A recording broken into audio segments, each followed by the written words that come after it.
The Berlin airlift kept a city alive by turning runways into supply lines. In 1948, the Soviet Union blocked land routes into West Berlin. The Western Allies chose to supply the city by air instead of abandoning it. Planes landed constantly with food, coal, and essentials.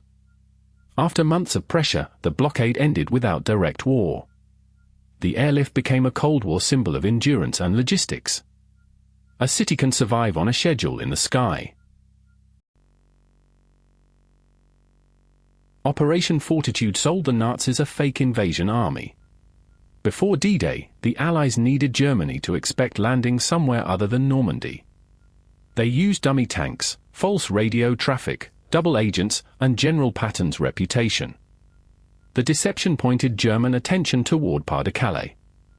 Even after Normandy, the fake threat helped hold German forces away.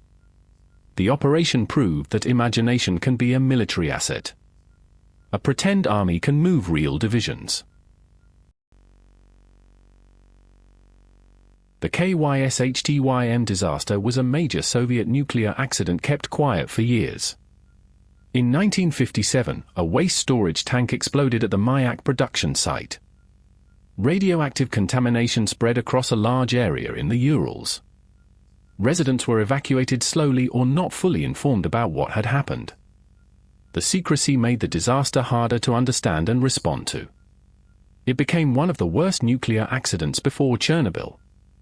A disaster gets worse when silence becomes part of the system. The Windscale fire was a nuclear accident partly contained by a filter someone had doubted. In 1957, a reactor at Windscale in Britain caught fire during maintenance operations. Radioactive material was released before crews could bring the fire under control. Filters added late in construction helped reduce contamination from escaping. The accident damaged trust and forced changes in Britain's nuclear program. It became a story about safety features that seem excessive until they matter. The part everyone questions can become the part everyone thanks. 3 Mile Island became America's most famous nuclear accident. In 1979, equipment failure and human confusion led to a partial meltdown in Pennsylvania. Operators misunderstood what was happening inside the reactor. Radioactive release was limited, but public fear was enormous. The accident changed training, oversight, and the future of nuclear power in the United States. It showed how control rooms can fail when signals do not make sense. A confusing dashboard can become a national crisis. Chernobyl turned a reactor accident into a global symbol of secrecy and fallout. In 1986, a safety test at reactor 4 went catastrophically wrong. The explosion and fire released radioactive material across Europe. Firefighters, plant workers, and liquidators faced enormous risks in the response. The disaster forced evacuations and changed nuclear policy worldwide.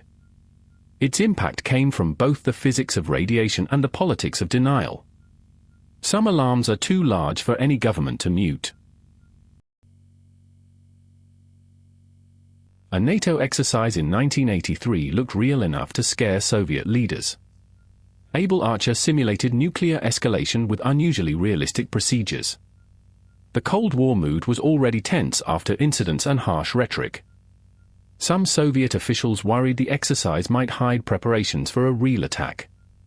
The exercise ended without conflict, but later accounts showed the danger of misread signals. It became a lesson in how rehearsals can resemble the thing everyone fears. A simulation can cast a real shadow. A scientific rocket briefly looked like a nuclear threat to Russia. In 1995, Norway launched a research rocket to study the Northern Lights.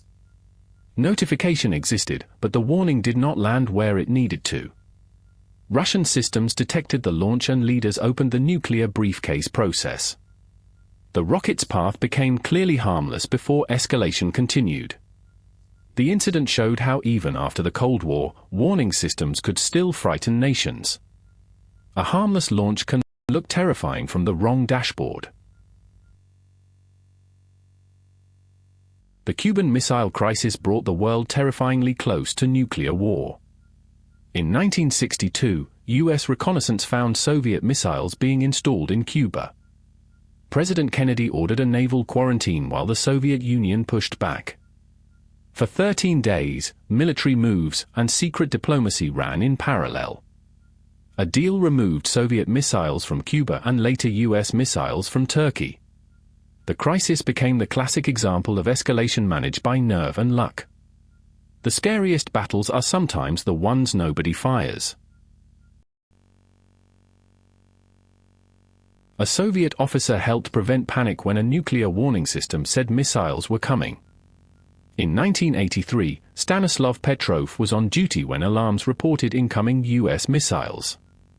The system suggested an attack, but the evidence looked suspiciously thin.